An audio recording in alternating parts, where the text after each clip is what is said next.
Hit that for me. With my head. I like act like you brand new. Oh, I'm talking to this young lady right here. Like I am. I thought I did push it. You did not. Welcome everybody to the Pull Up Experience podcast edition. Tonight we are on episode 52 and we are here with Wanye McPherson here in Cleveland. He is the community building advocate when it comes to financial literacy, relationships, wealth, health, and all that other stuff. This is the man you definitely want to talk to. You guys probably seen him grace a couple stages. If anything, you guys definitely want to be following him on IG, checking out his website, rocking all his gear, because the merch is a movement out here. But curses. Thank you. Without further ado, introduce yourself to the people. Let them know exactly who you are. Hi, I'm Wanye McPherson. I am the co-owner and chief marketing officer for Financial Investment Group. I'm also the owner of Xander Wynn Estates. I'm a husband, I'm a father, I'm a community advocate. Hey, certified financial educator, certified relationship coach. And hey, I appreciate you guys bringing me on today. Oh, we appreciate you. I put my button up on y'all, you know what I'm saying? Hey, you put the button up, I feel, no, you I don't know if I'm under or overdressed, you know? You good. He was like, we having a real professional on today. We got to look the part. I should have came with a tuxedo. Man, I didn't get the memo till I got here, but it's cool. It's cool. So, how did you get started, Wayne? Because you are into a lot of different things. They all are connected, though, which I love. So, how did you get started on this journey? Honestly, combination of a few things, but I'm gonna start off by just saying struggle. You know, like just being all the way honest, like just going through life and just going through those struggles financially, or just just those situations of bad decision making. And eventually you kind of just run out of gas and it's just time for a change. But I want to go a little bit further as far as just like with Financial Investment Group itself. So Financial Investment Group started by accident. A group of friends wanted to just get together and we had some ideas about putting our money in a pot in order to figure out a way to create passive income. Economics. But at the same time, we had no idea what we wanted to invest in, what we was doing, nothing like that. We trying to figure this thing out. So we come together and somehow, all I know, we came together to try to put our money in a pot. Next thing you know, we didn't got a logo, we didn't started a business and everything like that. But so many people coming together, equal partners and everything like that. It was like we was turning our wheels, you know, because we couldn't really make solid decisions and everything like that, and we really weren't finding ourselves going anywhere. And you know, over a course of time, some people decided to go their own ways and everything like that. And I want to say in 2017, I believe it was, one of my partners lives in Atlanta, and Pebblebrook High School in Atlanta. Actually, Colin Sexton for the Cavs. He actually went to this high school. But they reached out to my partner just based off of the name of our company. That wasn't even what we did, but they reached out to her and said, hey, would you be willing to come to the school and do a financial literacy workshop for the seniors and some parents? Oh, that's awesome. Mind you, this was not our niche. This was not what we did, but we didn't want to pass up on the opportunity. So we did some research and everything like that, got some literature and some materials.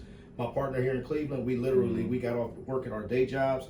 I drove by his job, picked him up. We went to the airport, jumped on a plane, went to Atlanta, did the workshop, killed it. Very next morning, jumped on the plane, came back and like left the airport, went straight back into work. You know, but once that happened, it was so successful that we decided that was going to be the niche for our business, is that we were going to teach financial literacy. So, you know, like anything, I wanted to be credible. So we decided that, hey, if we're going to teach this, we need to go and get certified.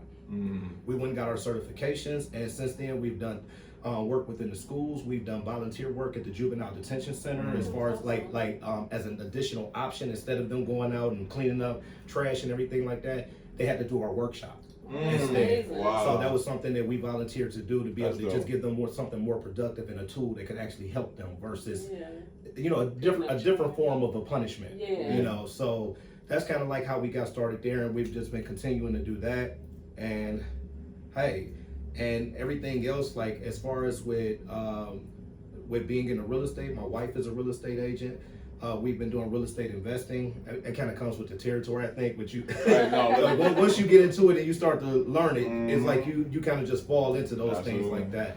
Now, as far as me being a relationship coach, my niche with that is still tied to finances. I don't want to get nobody's business. I don't, you know, there's just certain things where it's like, hey, y'all got different type of problems that I'm not trying to deal with. But one of the biggest reasons that a lot of people get divorced is due to finances. You know, so my goal is to try to catch people either while they're married, but really I want them before they're married, and I want men before they're even in relationships to give them an understanding of how to even go about managing their finances, but also getting couples to understand how to be able to coexist and work together with finances in order to build, versus hiding money and being secretive and having these escape routes and everything like that. And you know, so that was my reason for wanting to be able to get into this. I love that. I mean, you spoke on a couple of things there, Wayne, man. Like, I know I kind of went No, up. that was good. 'Cause I like how you said you guys jumped at the opportunity. Like,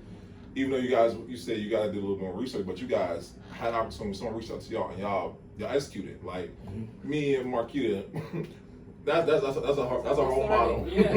we execute and then we figure it out as we go. You know what I'm saying? Yeah. Exactly. You know what I'm saying? And then on top of that, like, and then y'all been doing it ever since. So shout out to y'all, by the way. All right, thank you. I appreciate that. Hey, shout out to Jimmy Gray, Nicole Simon. Those are my partners with Financial Investment Group.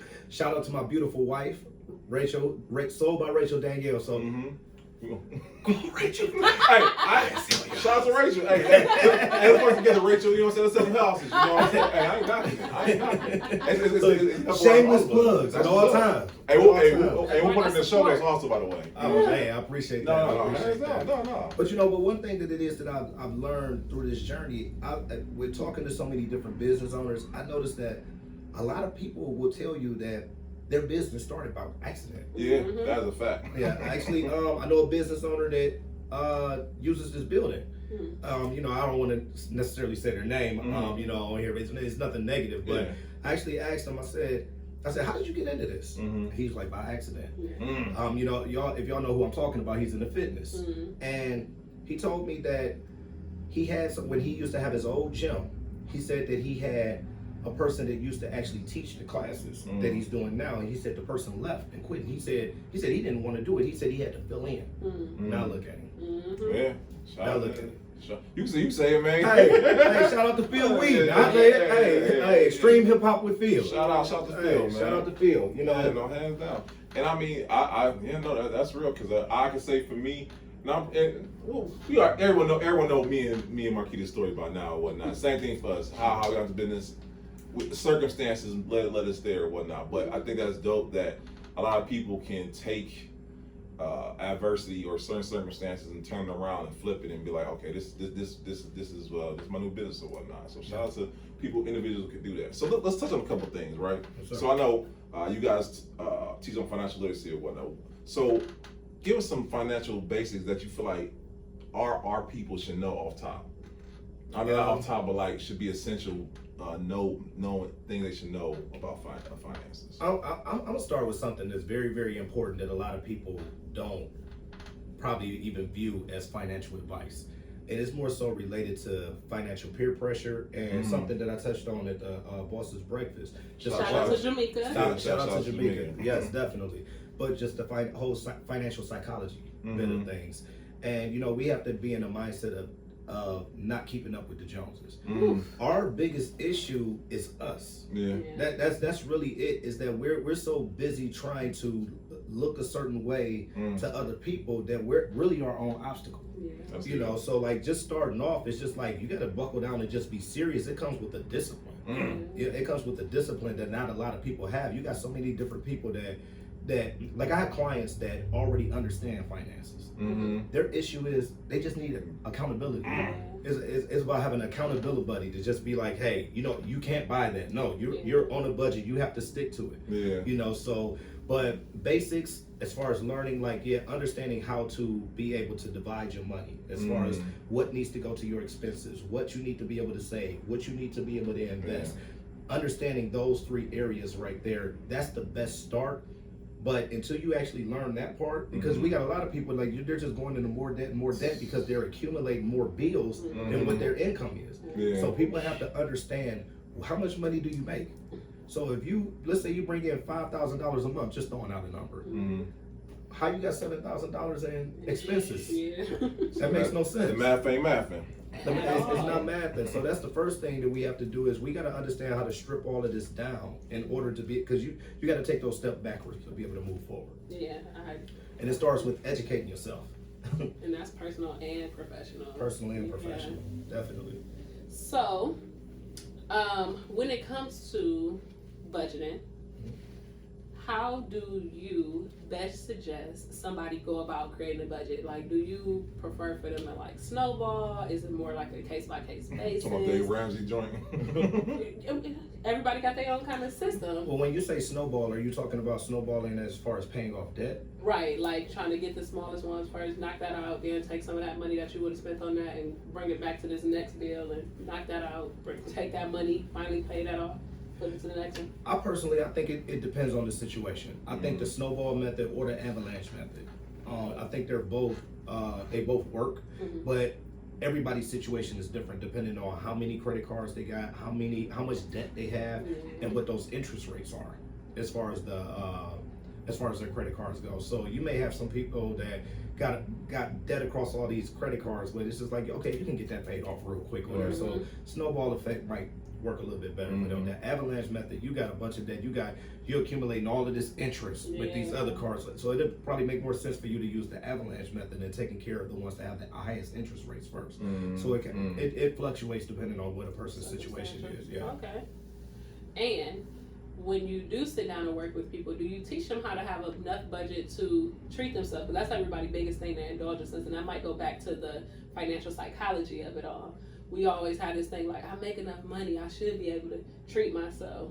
And then everybody, everybody taste buds get a little bit more expensive once that payday comes. So how do you help people manage that ideology of, I gotta have it, I gotta work for it, but also I still like nice things, I still want to have stuff. So again, it comes with the discipline, but and also it still depends, it's situational. Okay. So I don't like to have to use this word, but it is what it is. They get an allowance. Okay. They get an allowance. But on the flip side, I've also had to put people on punishment.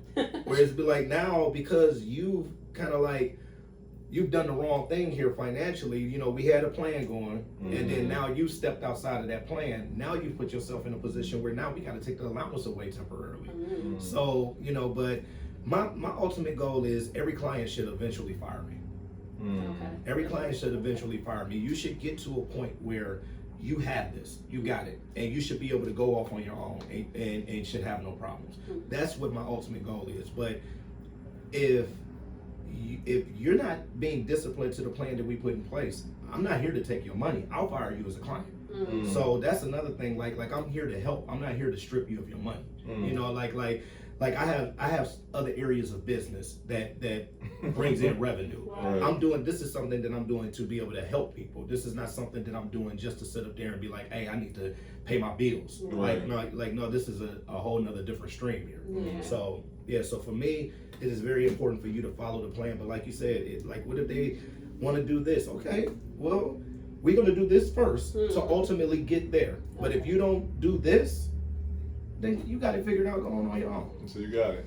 I heard it, man. We can't be in the VIP buying $300 bottle, buying $60 bottles for $300. It's not. Man. That's not how we. $30 bottles for $600. We can't do Y'all that. out here buying 200 bottles of Paul Masson. Right. So okay, let me ask you. So what other services can a person get with you about when it comes down to finances, and then what are some of the recommendations you will give them as far as things they can do now in those areas and whatnot that you offer? So like pretty much anything. I mean, I'm talking about we talk to people about budgeting, savings, credit, retirement. We even talk to youth about things as simple as like understanding how to go out on your own. You know, how to be able to do something as simple as buy a car. You know, like we literally will cover everything. It's so broad where it's like I'll be here all day being able to tell you what we can even customize. You know, but it as far as what advice that I would give is trust the process. You know, that's the best advice, because if you're coming and you don't understand finances, we're going to actually teach you how the world works when it comes to money. You know, so like again, it just depends. Like I tell everybody, I mean, just starting off, it's really just understanding your money, having that budget. What are you trying to do? Like we just talked about, how much money are you bringing in? What are your expenses? We need to be able to make sure that we have that emergency fund for if something happens and everything like that. But I try to get people to really, really, truly understand their credit. If you can understand your credit and learn how to be able to leverage it, in addition to be able to have a capital save, there's so many things that it is that you can do. So many things. And I'm a big fan of passive income right now at this point in time. You know, and I want to take a second to just kind of touch on the retirement area, because like right now these days, there's not really a lot of jobs that's offering pensions. Right. You know, like you might have some government jobs, some post office. You know, you know, but you don't really have that. So I always ask people, like, I don't care if you're 18, I don't care if you're 65. What do your retirement look like? Are you, when you retire, are you able to retire and remain retired? Lottery is my retirement fund.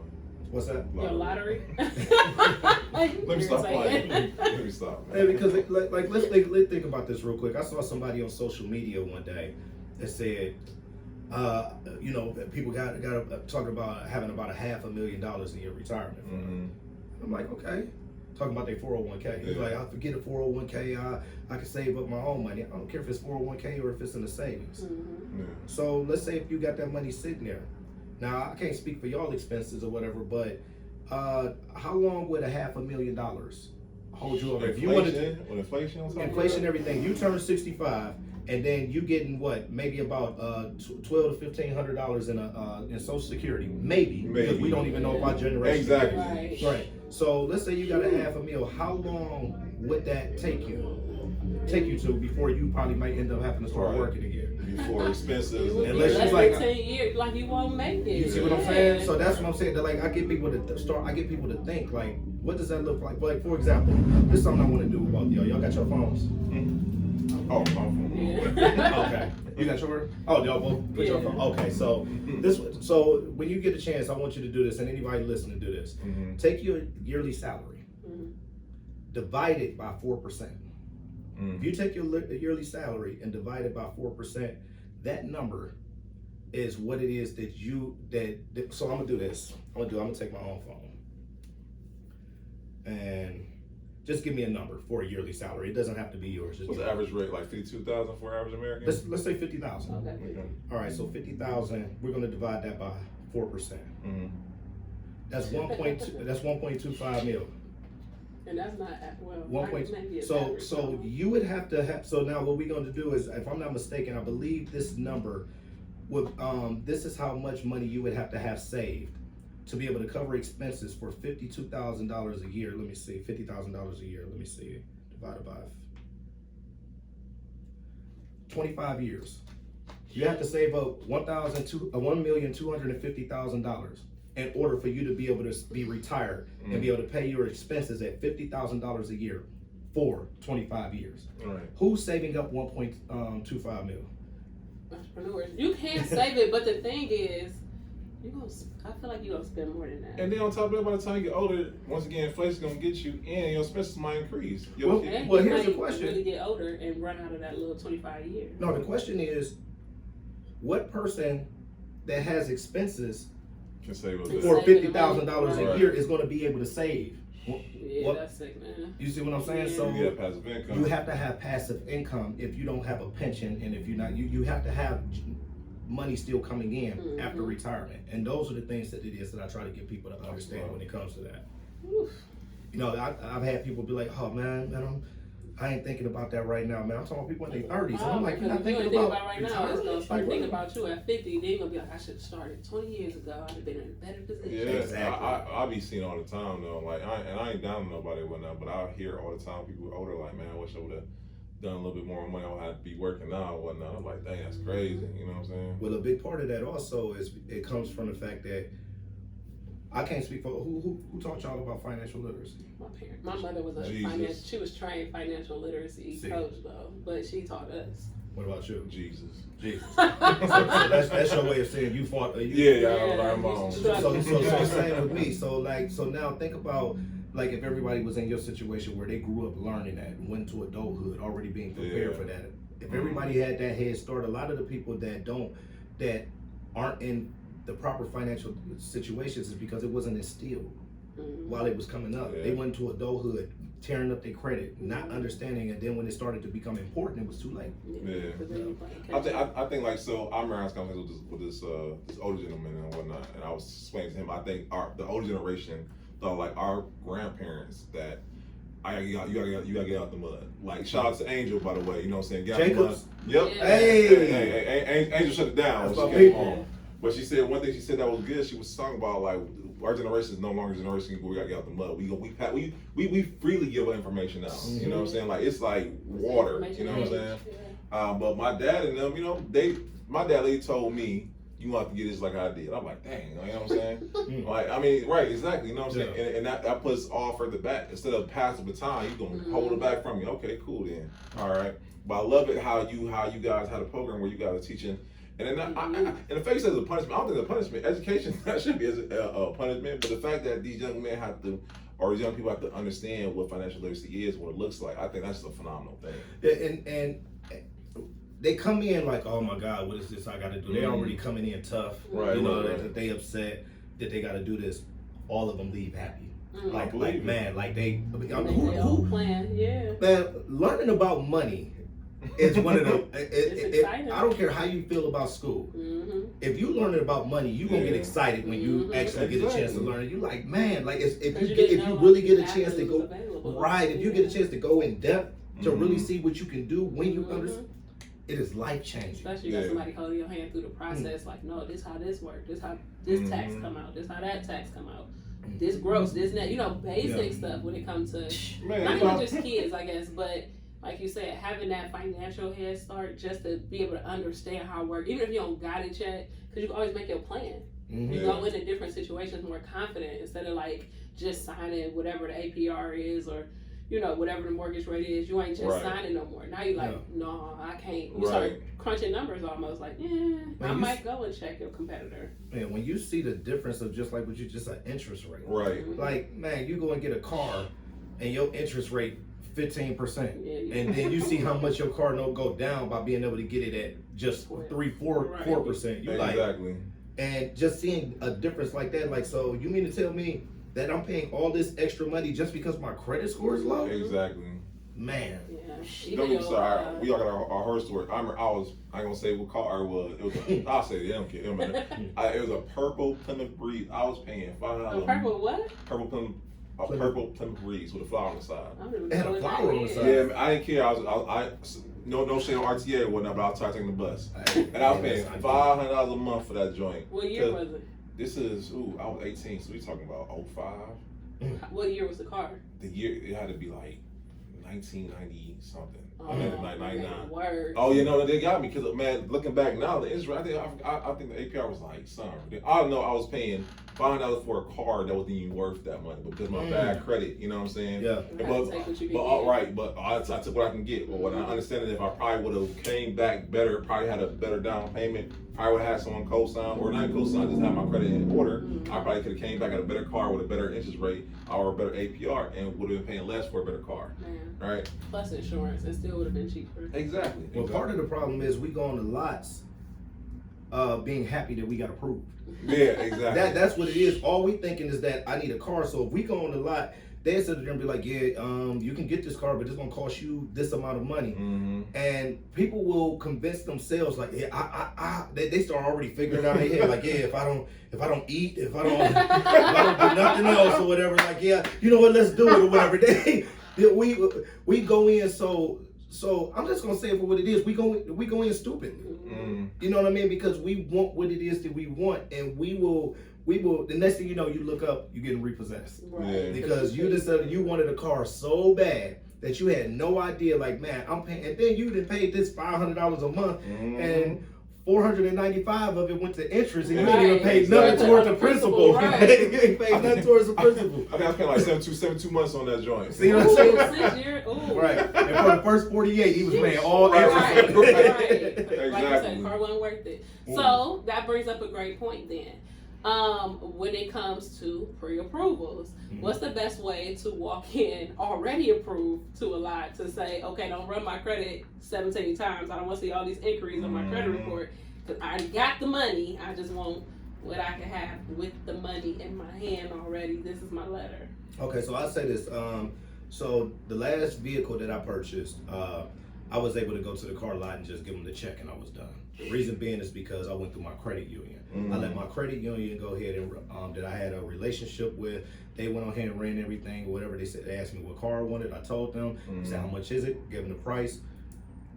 They mailed me the check. I had it overnight the next day. Went on the lot, gave them the check, and I was done with it. And I made my payments through my credit union. So that's the best way to do it.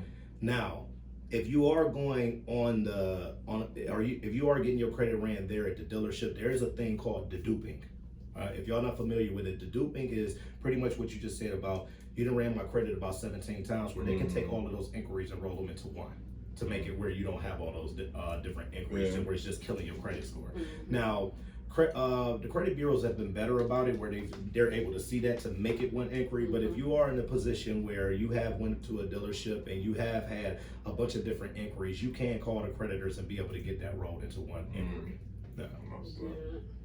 So we talked about a couple of things. Let's talk about the relationship thing, because I think you hit it right on the nose. Because I know for me, when I was married, I know for me, I didn't start understanding finances a little bit more until after I got married, which is a shame on my part, but it is what it is. I think a lot of us men will understand that not saying we have to lead, but we have to understand finances in order to be able to, be better equipped to be married to our women. Because if we're coming in to the relationship, bad credit, don't know anything about, checking savings or anything like that, I think we're setting ourselves up for failure. And like you said, I think the statistic is like you said, most marriages end in divorce because of finance and whatnot. I'm gonna kind of generally speak about this. Like, if I feel like as men, for example, like when I said that we wanted to teach financial literacy, I said I wanted to be credible, so we went and got certified. Reason why I said I wanted to be able to talk to men before they got to that point is because you have to show yourself to be credible in order to get somebody to lead. I mean, to get somebody to follow. That's a great point. We have that's a bomb drop right there. I love that he said. Right, a lot of people. We got to get out of this mindset of thinking that somebody's supposed to follow us just because we're the man and they're the woman. Like, that's just real talk. I don't care how nobody feel about it. That's just real. We as men, we spoiled ourselves with that mentality, and then we want to run around talking about, well, they don't want to listen. They don't want to listen. But listen to what? You haven't proven yourself. You haven't proven yourself. And even like, first of all, and no disrespect when I say this, but in this day and age, sometimes it's tough to even be able to get somebody to follow, even when you are proven. So what do you think? What chance do you think that you really have when you're not proven? When you're coming and bringing all of your junk to a relationship or whatever, like, you're not even showing yourself to be able to make a woman feel secure in the sense of being like, I can trust you. Right. I was actually, when I started dating my wife, I was scared. Because we started dating at a time that I was repairing a lot of things in my own life. I was rebuilding some things. Right. I got lucky because as I came along, she was able to see it, and she's like, she saw me working and saw what it was that I was doing, and then I took what I was doing and I did the same thing for her to be able to get her things. Because my thing is, I remember my wife told me when we was dating, she said, "Hey, you got the plan, I'm gonna follow it." And I told her, I was like, well, understand this. I said, you're going to have a seat at the table. I'm like, I'm like, you're my partner. Right. I'm like, we're gonna do That's this good. together. I'm like, so like, don't think that you just gotta sit back and just follow whatever it is that I say. Right. Like, no, you're gonna be here learning the same stuff that it is that I'm learning, because I trust my wife to the point where it's like, I'm not concerned about her, whatever money that it is that she makes. I'm not concerned about her stacking up her bank account and running off or nothing like that. Man, that's my dog. That's my best friend. Like, real talk. Be. Like, man, like I put my wife on it. I'm always promoting my wife. I'm always putting her on that pedestal to be like, hey, my wife is great, and you know, I want her to be as successful as she can be. I don't care how much more successful that she might become more than me. I don't care. We're a team. It's all us. Yeah. It's all us. However successful I am, that's both of us. Yeah. Same thing with her. So it's got to be a well-oiled machine as a whole, and that's what it is that I try to get people to understand. Like I don't know what all money my wife has coming in. We have multiple personal accounts, business accounts, and everything, and that's not normal. But I have access to every single one of them. She has access to every single one of mine. Like, if she wanted to know what was in any one of my accounts, go look. Any one of her accounts, I can go look. We don't got no secrets. You know what I'm saying? Now, we might have a credit card statement might come, and I might have to be like, hey, we're going to go ahead and cut that card up. You know, you tripping. You know, but other than that, you know, we enjoy doing business together. You know, and that's what I try to get people to understand. Like, you're supposed to come together and build, but prior to getting there, you have to have a starting point. And I just want men to understand that you do have to have your finances in order. You don't have to be rich. This whole mindset of like, he ain't got no money. Hey, listen, I still remember at one point in time when me and my wife started dating, she made way more money than me. But she told me, she was like, how do I make more money than you, but you have more money than me? We gonna change some things.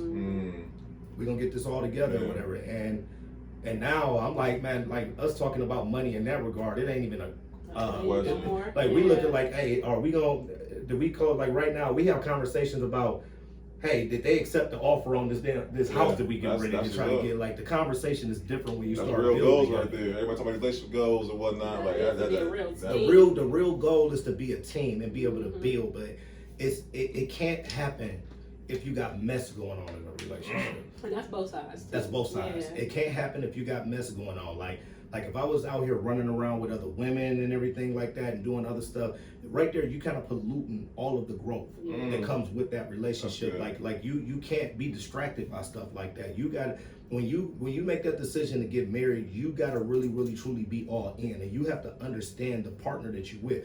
We try to force relationships with people that's not for us. A lot of times people look good on paper. It's like, okay, they look good on paper, but do they look good for you?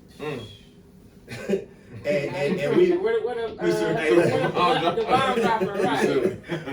Yeah, but y'all know how it is. We get with somebody, hey, what we know, sex might be good, or hey, they done made us feel some type of way temporarily, but then when the dust settles and you realize, all right, all the superficial stuff is out the way. Right. Now what do you have left? And then it's like, can you weather those storms?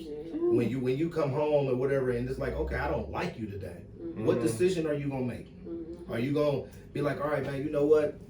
You in a bad mood, or hey, you know what? We ain't having sex as often as we used to, or something like that, or whatever. Okay, I'm gonna step out or whatever. Like, where's the communication? Where's the, you know, are you going to counseling? Oh, here's another thing. Go to therapy. No, can't say no pen in more. Go to therapy. Like, man, like we have got to. There's so much generationally that we have got to unlearn. We got to unlearn, and it's no knock against our parents or the generation ahead of us, but they didn't know, so they didn't teach us. And I grew up with the mindset that if you went to counseling or therapy, you were crazy. Right, no, that's facts. You were crazy, like she's seeing a shrink. Right. You ain't pray on it, right? Right. Hey, you better talk to the man upstairs about that. Listen, when I tell you, therapy was the absolute best thing that it is that I ever did. But it was the best thing that I ever did. Like I think we kind of got the wrong thoughts about what therapy actually is. Right. You're thinking that you sitting or laying on somebody's couch. Right. It's never like, I've never been to a therapist that you actually lay on their couch. Like, that's movie stuff. Yeah. It's not like that at all. Like, but what I learned in therapy was accountability. That's honestly like that was what it was that I learned. That was the most important thing that That's it is good. that I learned in therapy was, like, I know we see all this stuff online. Everybody's throwing this word accountability around. Be accountable. Y'all just saying that because y'all been watching Kevin Samuels or whatever. And nobody was even using the word accountability that much until y'all start watching his show. But that word is still so important because it sheds a light on yourself for you to be able to take responsibility for the scumbag person that you might really be, or just owning your own stuff to say, hey, you know what, I need to be better. And it's tough to like look in the mirror and own it. Like that's a process. It is, and it was tough for me. And when I was married once before, and I did some of the worst. But with everything that I did, I had an excuse for it. I'm pointing the finger or whatever. Well, she this and she that and she this, she that. And all it did was just make the situation worse. When I finally just broke down and was just like, you know what? I'm not going to mention her one more time. I'm going to literally just take responsibility for the things that I did. I'm going to focus on just that. And as tough as that was when I started to grow as a person. And once I seen the progress that I started to just make mentally and just in life in general, when I started taking that responsibility, I became intrigued with digging deeper into myself to learn more and be like, man, because I started to see the type of person, I started to fall in love with the person that I was when that happened. I started to really like, man, like this makes a lot more sense. Now, granted, there was a long journey of this, and it was a lot of learning, still learning. But what I've learned is that if I'm the problem, that's the best thing in the world. Because you're able to fix it. Because I can control it. If you're the problem, it's nothing I can do about it. Right. If I'm the problem, I can control that. I'm happy when if somebody can point out something to me and be like, Wayne, look, this is where things went wrong. This is how you could have handled this. Fair enough. Won't happen again. I'm cool with that. Like once, and I'm one of those people, it's an on-off switch for me. You know how you get some people, they might get mad about something, and then next thing you know, they might need a few days to calm down. Once it hits me that I'm wrong about something, I'm switching it right there. What do they call it? What's the term for that? Car park? Was it car? Oh my goodness. Car park. Dang it. You're able to compound it down, not compound down, but like. Compartmentalize. Thank you. Okay. Yes, Yeah. that's what. Thank you. Yeah. Thank you. That's the college working. Okay. Because my thing is, if I've recognized that I've made an error, why am I going to continue to be mad? Right. My emotions will switch just like that. Where I'm like, if anything, I'll be mad at myself. So how long did it take on this self-love journey? Because I still go through processing where it's like, I don't know. I still, if I'm being very transparent, it takes me a minute to check myself. Even if I could tell, like, maybe I might be tripping, I'm still trying to rationalize. And that might just be, like, you know how to say, like, rationalize me. You really trying to tell yourself rationalize. Like, you got to let it go and, like, get straight to the point. So I still do that. I still struggle with that. But how long did it take you to finally be like, you know what? Yeah, all right, never again. I don't know. I can't necessarily put a time on it because it's again it's a situational thing. If y'all don't mind, I'm gonna tell y'all this true story real quick. So I want to say probably maybe about a year and a half ago, I got into a real bad argument with my uncle. This might have been like almost 2 years ago, maybe actually. Got into a real bad argument with my uncle. He called me, he said some things to me that I didn't necessarily like. I blew up. It got to the point where, where I wanted to, I actually left my house, grabbed my keys, left my house or whatever, and went to meet him. I was going to go fight I'm ready to go blows with my uncle, man, or whatever. I'm en route. My wife called me like, what you doing? I'm like, I'm going off or whatever. I'm going to meet him. I'm about to whoop him. My wife like, you about to go fight your 60-year-old uncle? She made me feel about this big, but I needed that. Right. I needed that. But I want to say like maybe a couple weeks later, my sister got married, and the next day we were getting everything cleaned up and everything like that, and my uncle showed up to come and help get tables broke down and everything like that, and he came up to me and he apologized to me. He was like, you know what? He was like, you know, I apologize. I should have called you. I should have said this to you and everything like that. He was like, but, and then he stopped. He said, no buts. He was like, I'm sorry. We shook hands. Everything was good. You know, I didn't apologize in return. And I didn't apologize in return because I'm looking like, I'm not going to just throw out an apology that I know that's not sincere. I just apologized to my uncle for that incident literally about 2 weeks ago. Get out of here. Just apologize to him. Now, we've seen each other in crossing and everything like that, but, you know, it was kind of one of those situations where it just kind of like just went unsaid. But I also, even when seeing him, I still was not ready to apologize.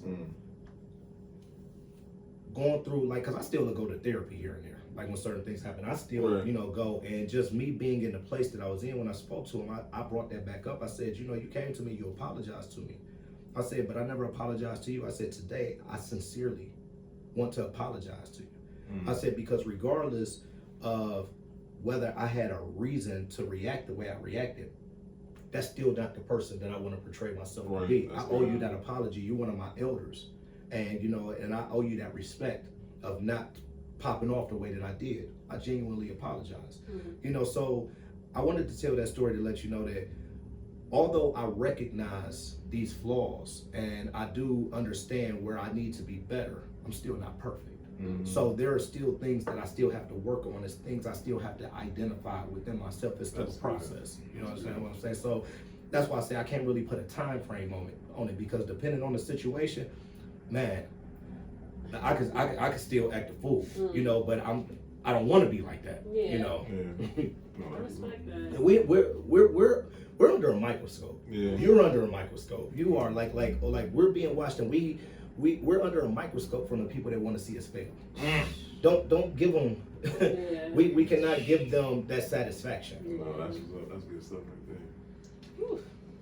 He preaches not ain't he? Ready for. I was listen, like, when I tell you, good. When I tell you, I'm not even trying to preach. This is just like my real life, man. Like I use Twitter as a journal.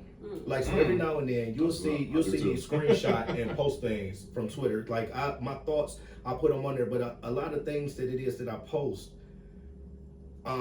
I share it because I know it's somebody else that might be going through it. But these are things that I see in the world, but a lot of things that I've experienced myself, and I'm delivering it to the world to get them to understand and be able to kind of relate to it, to understand the things that we got to do to be better. Okay. So so we talked about where you been, where you at. Let us know what's next step for you, man. What's next for you personally? What's next for you professionally? Personally, man, sky's the limit. Sky's the limit. I just want to continue to be the best version of myself that I possibly can. I'm in a period of my life where this is the most God-fearing that I've ever been in my life. That's good. Like seriously, like I'm just trying to be as obedient as I possibly can to the blessings that God just keep giving me. And I'm learning that life is not going to be perfect, but as long as I keep on walking the straight and narrow and doing the things and being responsible with those blessings, God just keep pouring on me. He just keep pouring on me. Like just giving an example, like, and it's something I want you guys to really think about. So we talked about the boss's breakfast. I remember when Jamaica reached out to me, and I asked Jamaica, I said, hey, how did you find me? Because I didn't know her previous to her reaching out to me. I never met her before. And I was like, how did you find me? And she said that my name kept coming up. Yeah, in our group. She has, and shout out to Jamaica, she does a Facebook group. It's called the Akron Cleveland Ladies Meetup. It's like a long title, y'all, but it's good. Yeah. But people just ask random questions, but your name does come up quite a bit in the group. Like when people are like, hey, I'm trying to learn more about finance. Hey, I'm trying to learn more about budgeting. I'm trying to get my money together. Who can y'all recommend? And then they do put your name up a lot. Wow. And so, like, for even something like that, I have no idea who talks about me in rooms. Oh, wow. I have no idea who talk. I have no idea who it was that spoke my name to Jamaica. 4,000 of us in the group. Right. So, like that was crazy to me. Like, because what it made me realize is that regardless of how many likes a post might get, regardless of how much engagement I might get, there's people watching me. And that matters. That matters. And that's something that we need to think about. Like, as much as people say, oh man, I don't care. You should. You should, because you can get in the way of yourself. So like, do the things like that. Like, yes, I do want to keep striving to be the best version of myself. I want to be a better father. Like I told everybody at the event, my oldest will be 20 this year, and I got a 7-month-old. Ooh, you started all the way over. Exactly, but it's another opportunity. Yes. That's what's up. It's a new opportunity for me to be able to raise a kid in my household all the way to, you know, as long as I'm blessed to still be here throughout until he reaches adulthood, with my wife, and being able to teach him all the things from a different place of wisdom, you know, and just being able to do that. So I have to be better. I got people that's dependent on me to be better. You know, so personally, that's where I am. Professionally, it's build wealth, break curses, man. like, go get your t-shirt, like by the way. Right. It's really tell how everything in the show notes, by the way, guys. Yeah. like we talk about like that's something else that I feel like that gets thrown around very loosely. It's become very cliche as far as generational wealth, but do people really know what that looks like? Speak on it, man. Speak Because on it. my focus right now is to create generational wealth. What I'm trying to create, I don't plan on being able to enjoy. If that makes sense. That's right. I don't. What I'm trying to create, I'm waiting for my grandson's grandson to really be. Look, I be telling my kids like, hey, I just all I know is that y'all got to figure out something. A few generations from now, I just want a picture of my wife, me and my wife on the mantle. Right. Like, hey, that's great grandpa Wayne right there. You know, like that. That's where I am professionally, because professionally for me still ties to my family. What I'm trying to build has nothing to do with the rest of the world. It has to. It's internal for me. It's internal for me. So that's where I am professionally. Like I told you, the name of my wife and I's company is Xander Wynn Estates. That name comes from my wife's maiden last name and my first name. So Xander is her maiden last name, Alexander, and Wynn is just me, Wayne. We named our son Alexander Wayne. His name is Alexander Wayne. So he's branded already. There's multiple businesses that are trademarked, everything ready for. I mean, not just him, but for all of the kids. You know, but this is what I'm trying to set my kids up for success. To make it, like you said, like they're gonna work for it, but I don't want you to have to get it out the mud. I want you to understand what hard work entails. I don't want you to be spoiled. But you should not have the same struggles as me. But I also want to put you in the positions where you don't repeat the cycle, where as it goes along, the next thing you know, it got to the point where the generations have become so spoiled that now somebody's having to start where I started. That's what I don't want to have happen. That's good. And I love the fact that you're not even just making generational blessings just financially, but through educating them. You know what I'm saying? Because how many times have you heard somebody get money and then blow it? You know what I'm saying? Now that's a good, very good point there, because one of my tweets, and I think I just reposted it like not too long ago, I said your beneficiaries need to be financially literate. That's a bar. I went and did somebody else's podcast. This was this about a year ago. Went and did somebody else's podcast, and after it was over with, the wife of the person's house we were at, she had some of her friends over, and you know, them knowing what I do, they got to drilling me. So they asked me questions. So when I spoke about life insurance, one of the females in the room said, I'm not getting no life insurance, leaving no life insurance policy behind for saying that the kid is gonna squander it. That was deep to me, because I'm thinking to myself, like, you're frustrated thinking that your child is gonna squander the money, but what have you taught your child from a financial literacy perspective? It comes back to accountability. Accountability. We're so quick to do this instead of being like, what could I have done? Listen, when I tell you, I have kids. Like, I don't care. We on the podcast. I have no shame. This is my life. I have multiple kids with multiple moms. All of those relationships are not the greatest. But it's so easy for me to do this. But at the end of the day, I did this. I'm responsible for these broken homes. I'm responsible. I can sit up there and say, well, his mom did this or whatever. But guess what? You made that decision to be out here wilding and doing all of the stuff that you was doing, where you either shouldn't have had kids with them, or you should have been more involved at times, or you should have handled these situations different. We are all responsible. But I have to own my part in that, versus just making somebody else the problem to be like, all right, you the bad guy. No, we both are just stupid. And we both just need to be mature enough to be able to understand how to be able to co-parent or handle this the right way. Yeah. No, speak on it, man. Cause I think, and I love it that I appreciate you. You know what I'm saying? Like speak on that. Cause I think a lot of men, I can talk from my own experience and whatnot. Cause I mean, I've been married for, and also, you know what I'm saying, I had a kid when I was 21. I think a lot of men think that a certain point in life is just it. That was it. That's it for their life. You know what I'm saying? As far as finances, mentally, emotionally, spiritually, and whatnot. When it's not, you know what I'm saying? And you know what I'm saying? You are a perfect example of, despite circumstances, despite anything you're going through, you can come back from it and you can be even better.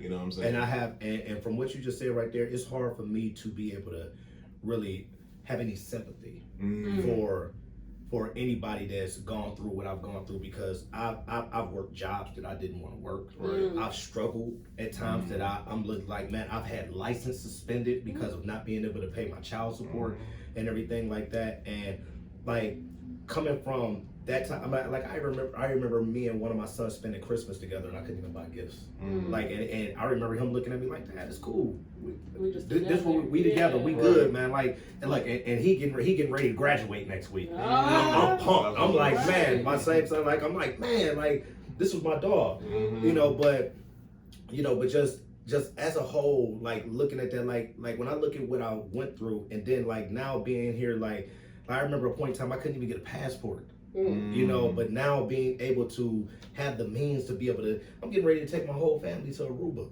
That's like I ain't going just with the wife. Like, no, I'm paying for the kids. I'm paying for the wife, my mother-in-law, so you can be a nanny. Wow, you know, like, but you know, like, but I worked hard, and I was, again, it ties back to being disciplined and being responsible with the blessings. You know, being disciplined and God has just continued to just shower me and just like just be like, hey, it's almost like he watching me like, hey, keep doing what you're doing. Right. It goes something else. I'm like, wait, hold on, God, I got my room. Like, you know, that's a wonderful and things, you know, again, life's not going to be perfect. I just had a whole bunch of expenses just came up. Like literally, I had all 3 cars have something going on where I was putting, but like, listen, when I tell you, I had 2 cars in the shop at the same time. With me and my wife was down to 1 car, and then both of those get fixed, and then the other one literally, I have one of my cars is in the shop right now. It's in the shop right now. Well, not really that close, but I'm talking about 2 cars in the shop, come out the shop, hot water tank go out at the house, other car got to go into the shop and everything like that. But I was so frustrated, just like, oh my God, man, like all of this money just being dished out. But then I'm like, at least I got the money to dish to be able to dish out. Like I didn't have to run up credit to be able to do it. Like actually being able to, of course I still use credit cards because I'm gonna get the points and then just pay them off. But speak on the point of what I'm making is that I had the means to be able to take care of that. So because I'm looking, I'm like, man, man, I just had all of this money come in just for it to go out. And then I had to think about it like, God, you knew. Right. You knew it was coming. And I'm just like, oh, that man, God didn't want me to go shopping. He knew these expenses was coming. Like, dang, man, I'm about to go to New York. I'm about to go shopping. But he's like, nah, you gonna take care of this first. And I'm like, so I respect it, man. You know, and that's how I'm starting to view life. You know, like you gotta have a wider lens. You know, and really understand like what's happening and everything like that, man. And when I tell you, I am in the greatest place in my life that I've ever been, and especially in my adult years, man. When everybody out here looking to kick it all hard in their 20s and everything like that, and then you know they be about to turn 30 and they begin to. Let me tell you, I thought the 30s was my best years. My late 30s were the best years of my life, and now these early years of my 40s have been even greater than that. And when I tell you, it just gets, depending on how you choose to live your life, it just keeps getting better. Now your body might get to hurting and stuff like that. You might not be able to do some of the things physically that you used to do. You know what I'm saying? So I guess we can touch on the health thing or whatever. Like, hey, like you definitely want to be able to, you know, take care of your body, you know what I'm saying, so you can be here for a while for your kids and everything like that, and just to really be able to have fun on this journey. But I will say, man, the older I've gotten, the wiser I've gotten. You know, again, things ain't perfect, but man, when I tell you, I'm in love with life right now. That's good. And I genuinely really mean that. Oh, that's such a blessing. No, shoot. And I feel like anybody, like the things that it is that I post, the things I tweet, the things I talk about, the things I try to say to encourage people. I don't do it because I'm trying to beat nobody up. I'm doing it because I've been through the struggle, and I know what's on the other side. If people just if people understand it, but I do get that everybody has to travel their own path. God got me here the way that He chose to get me here, and He's gonna help other people get to where they need to get the way that they, that they got to. Everybody's journey is not going to be the same, but when I tell you, it is great. It is great on this side. No, listen, bro. And how can I say this? They say when you're able to smile when someone else is like, you know what I'm saying, when things going good in life, you know what I'm saying, you're doing your thing. And I just want to applaud you for that, bro, because you know what I'm saying. I appreciate. I hope someone watching that and getting inspired just to hear those very things or whatnot. No matter where you are in your life, no matter circumstances, you can come back from it and even come out even better. You know, this isn't a situation of prosperity or nothing like that. It's a simple word for where I am right now. What's that? Peace. That's all it is. It don't have nothing to do with money, nothing like that. I am in a place of peace. That's good. And I care right now. 3 things that I value more than anything: my family, my time, and my peace. Those are the 3 things that I value most in my life right now.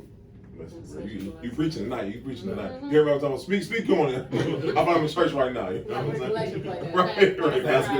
Right. Listen, man, like I really truly enjoy these type of conversations because it's encouraging. You know what I'm saying? We can sit around, like, for example, when I talk about all those posts, like, I have my days where I'm just like, man, like, ain't nobody feeling none of this.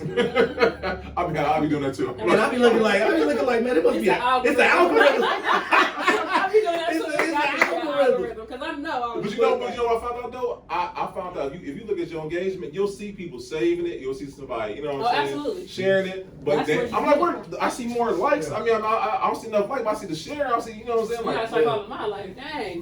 No, math ain't math in here. But then 2 things. One thing, if I sit up there and I post something ratchet, the algorithms is gonna show that. No, ain't nothing wrong with the algorithms. They see it. But then I stop being frustrated when I think about what we was just talking about. Somebody's in a room somewhere saying my name. Ooh. That means more to me than a like here and there. No, that's what's up. Hey, listen, you doing your thing, bro. You doing your thing. All right. So this is my signature question before she tries to steal it. All right. So we talked about a couple things tonight, Wayne, man. What are 3 things you want somebody to be able to take away from your interview? That was gonna be my next question, though. What's 3 things I want somebody to take away from my interview? Bro, you You've been killing it, yeah. The top 3 moments that she was like, you know what? If you ain't hear nothing else, write this in the notebook. Yep. One thing that I would say is that whatever you have going on in your life, whatever you're doing, it's not too late. That's one thing that I want to say. It is not too late. Like, I don't care. Like, start right now. Didn't I say that at the thing? I said when she said, Angel said, start Monday. I said, no. We gonna start. We're gonna start today. It is not too late. I think the one other thing that I want to say is I really stand firm on the whole therapy thing. I think the better understanding that you truly have about yourself, I think that's what it's going to take in order for a lot of us to be able to move forward. So, whatever, I don't know if you want to go to your pastor or if you want to go to a professional, therapist or whatever the case, but it's necessary. It's necessary especially if you really, really going through it mentally. And that don't mean that you got to be out here, oh man, I'm crazy, I got anger issues and stuff like that. That's not what I'm talking about. It's about it really comes back to that accountability. And lastly, protect your peace. Protect your peace. No one just now. And I'm gonna add to that. Unapologetically protect your peace. And I add that word unapologetically because with growth, you're gonna lose some things. And sometimes those things that you lose are people. And sometimes those people are the closest people to you. And depending on where you're going, like when you're going on this journey of growth, unfortunately, everybody can't go. Everybody can't go.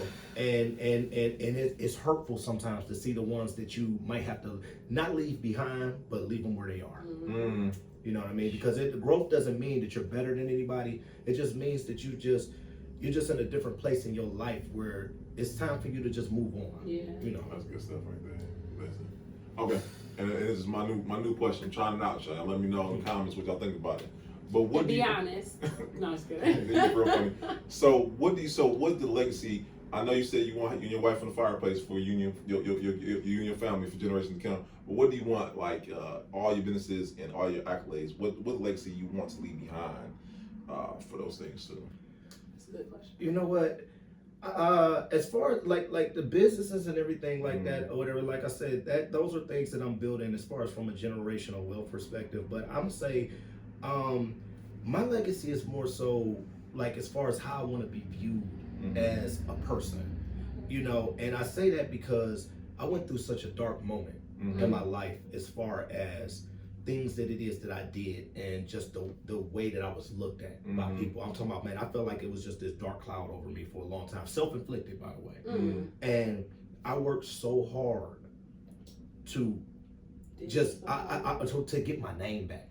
Like for a while, it was like you say my name to people that knew me, they'd be like, Wayne, the one that did this, Wayne did that, and it was just like, man, like, oh my God, I like what my name means now. I like what my name means now. When people, like for example, you saying they say my name in that room, it's people in that room that know me, but more importantly, it's people in that room that knew the old me. It's people in that. So right. So you got people that know who I was, that can vouch for who I am today. And I gotta say, my legacy really more so is wanting to be able to leave here just being, I want to say just being loved and respected for the work that I put in to be the better person that it is that I really strive to be, and being that person that wanted to help others to be able to, you know, get that dark cloud from over them to be able to just get to this point. You know, that's what I care about more than anything. No, that's good stuff, bro. Listen, man. We appreciate you, bro. Cause like you didn't hit us with so many. This is such a pleasantly unexpected conversation. No, listen. Hey. We had to deal with people on our podcast, by the way, y'all. We do. That's what y'all cannot dispute, and the numbers don't lie either. And if you wanted to dispute it, the numbers don't lie. Y'all be back every week. Even if you're watching to see if we gonna mess up, we got some good ones. We're gonna fall off. Some real good ones. No, we not calling off or falling off. Right. We gonna be here twice a week at least. I heard that. Man, so I got the chance to finally meet Wayne, y'all. Like I said, he is ringing bells in our Akron, Cleveland ladies meetup group, 4,000 members strong. Shout out to Jamaica. Hey, wait, Jamaica. Hey, that Boston's Breakfast Part 2 or whatever's happening. We in. We are. I had eye surgery, y'all. I had to donate my ticket, so I didn't even get a chance to see him bless the stage. But I heard about it, and I'm so glad that he not only met but exceeded expectations for this conversation about elevation. So thank you so much for coming out to just kick it with us. We thought we almost lost him too, y'all. In the beginning, he was trying to double dash up out of here. Look, as soon as we finish, I'm looking like I gotta figure out what this. But before we close, y'all, as always, we gotta pay some bills because wait, where can people reach that you? What's your Wayne, man? So my social media handle, Instagram, myreallegacy _FIG. Business is FIG Invest on Instagram. Those are pretty much the places you can catch me. And your wife, let's start selling some houses. Hey, my wife, sold by Rachel Danielle. Sold by Rachel Danielle. That's Danielle with 2 L's. You know, it don't got a lot of activity on it, but it's coming. But also follow Xander Wynn Estates. Yep, that's what's up. Follow Xander Wynn. I think I got everybody but Xander. It's only like about 4 posts on there right now, and I got negative amount of followers on it, but you know. We gonna grow together, y'all. Grow together. together. We gonna grow together. Let's do it. In addition, I'm gonna shout out my brother since he here and he got his little spiffy outfit on today. He didn't even wear the State Farm outfit, y'all. I thought he was gonna wear the red shirt with the khakis. He switched it up on us. Anyways, shout out to my bro. Don't let her Wayne, man. Don't encourage her, bro. Shout out to my bro. Hey man, you look good, man. No, don't encourage him, man. We want him to fit back through the threshold, so please do not blow his head up like that. You look out. You halfway decent today. Hey, man, I should have came, you know, No, listen, like that. that. I literally came from my work. I was like, you know what I'm saying? I ain't gonna miss this interview, you know what I'm saying? I'm catching for work. I'm here though, you know what I'm saying? Because I wanna, you know. Getting a policy near you. No, I'm just kidding, y'all. But if y'all are looking to buy a house or invest in the Cleveland real estate market, and for whatever reason, Rachel is sold up on Sold by Rachel Danielle, y'all make sure y'all hit up my bro at Not Your Average Agent. He too is all about building generational wealth, and y'all know he's on this quest for 100 homeowners here in the city. So make sure y'all follow at Not Your Average Agent. He walks you through the whole process from building your credit, learning financial literacy, to purchasing the home. So we see why they pair so well together. They got the same ideology. I paid for this, by the way, y'all. We gonna start making sure we collect them checks, because if we in it on FIG, I need to go take this to FIG and say, I don't see where the deposits is coming in. Hey, wait a minute. Speaking of FIG, also, you guys visit the website, figinvest.org, not .com, figinvest.org. Right now we have for sale, we have a budget and a savings ebook that we have. We actually have a 20-point strategy stock ebook also. So with that, it actually teaches you a whole system of how to go about actually choosing the stocks of what the stocks that you want to buy. It'll let you know if it's high risk, if it's low risk, if it's a good buy, bad buy, and you have the option of buying a whole template that comes with it that you can actually go through all of the steps to be able to actually choose your stocks. And also on that website, you can actually get your Bill Wealth Break Curses t-shirts as well. Now, period. We'll have all that in the store notes, by the way, guys. Yes, yes. Ain't no And y'all now. might just see us pull up in our Bill Wealth Break Curses shirts one time. Right. Also, y'all see the teal walls. Y'all know exactly where we are. 2U Wines, 4425 Mayfield Road, South Euclid, Ohio, 44121. If you are looking for black-owned, handcrafted wine from the best wine in the city. Got my bottles. Period. This is where you need. Today we are sipping on Blackberry Merlot. Y'all know I like the Black Rim. Cabernet is my favorite. That's what I'm so drinking. Always save me a bottle. Always, y'all. Make sure y'all come in. We do wine tastings. She's always open Thursdays to Saturdays. So come in, get your wine slushies. Patio is opening. Memorial Day's coming up. We know we got Sunday brunches coming. It's a whole vibe. So you definitely want to make sure that you are here to experience it. Also, shout out to Kanisha. If you guys are having any type of in-person event and you guys need throne chairs, marquee lights, legit anything all the way down to the card box, the tables, the regular folded chairs, make sure y'all hit her up. That's at All Occasions 216. She also has a store where you can come in for a consultation. It's located in Maple Heights, Ohio. Make sure y'all hit her up and tell her the Pull Up Experience sent y'all, of course. Also, if you guys are looking for product photography, videography, event photography, wedding photography, legit anything you doing that you want to commemorate the experience, you gotta hit out my boy Steve at Alien Eyes Photos. We call him Alien Eyes because he is literally out of this world when it comes to capturing a moment. Not only is he a moment, he's a whole self-love movement. So he is the one that you guys definitely want to make sure that y'all check out. That's Alien Eyes with a Z. Photos. Again, he is Pull Up Official. So if we have an event, we take dibs, y'all. We know y'all want to steal everybody on the team, but that one, that's mine. I'm keeping him. That's mine, and I'm going to stick beside him. Speaking of which, all of our creative directors, we got to make sure we shout out Angie of Where's Arlo. If you guys are looking for high fashion, Vogue type of photography or videography, she, like y'all know, I call her the human drone all the time. Before they had the machines, she was getting up, climbing sand castles, jumping on top of buildings, crossing over freeways to get the shot. Not only is it worth the shot, make sure you take the shot, make sure you buy her a shot, come 702.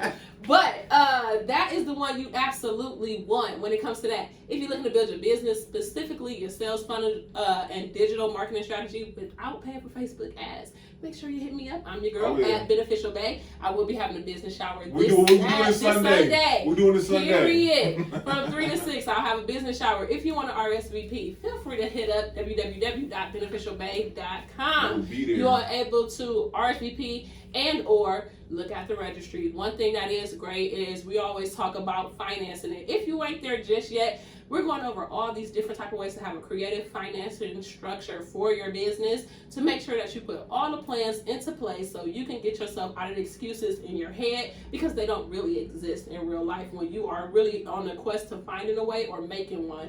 So that's all I really got. No, I don't. Social Master is our very last corporate sponsor. Shout out to Social Master. They were actually our very first one, so that's why I always say the best for last. When it comes to networking, building your business, we all know paper business cards have gotten old and dated. People take them with the best intention of actually hitting you back, and for whatever reason, life started lifing, and they forget about you. Don't take it out on them, because it's literally like that every single time. Y'all got a few back in your wallet, stuck in your pockets when you go to do your laundry, in the bottom of your purse, so we all know how it go. Anyway, Social Master provides not only popples on the back of your phone, they also provide credit card type of business cards. They come with QR codes and NFCs. So if somebody gets too close to your pockets, they phone or scan your business card. They'll have all your information from your website to your Cash App, to your Zelle, to your PayPal, to whatever else you put on there saying, hey, make sure you come and see about me. Once they open that up, they'll be able to add you to contacts directly. Or if you're like me, which I love the most, let's say they open it up in their website browser, they close their phone, they forget. By the time they go Google something else, because y'all know how it is, sometimes we just don't know. They're going to add a new tab before they write over, making sure they come back and call or hit you up and actually support your business. Trust me, I know, because I've been getting the business. Make sure that you guys use the Pull Up Experience link down below. And if you need 20% off your first purchase, make sure you type in at Beneficial Bay. I got you. I know Brandon is making us one for Pull Up Experience, so eventually I'm going to switch it out. But if you need 20% because you're trying to be a today starter, not a Monday starter, like my boy Wayne just said, that's the one you definitely need to use. Otherwise, y'all, be good or be real good at it. We've been paying these bills. We love all the support we continue to get. Events are coming back soon, especially our signature speed networking, where we do our one-on-one events for 4 minutes. I talk about me for a minute, you talk about you for a minute. We figure out 2 minutes of people who could use our services, and then we switch like house party. That's how we get it done. So it's gonna go down like always. Let's go. Let's go.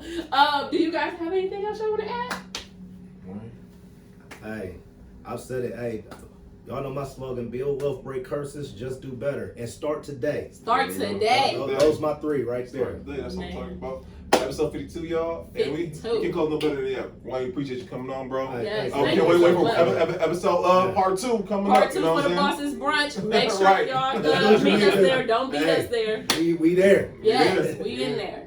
All right, y'all. See y'all next time. Bye. Peace. That was good. Stop that. I got this. What you mean? That's my signature thing.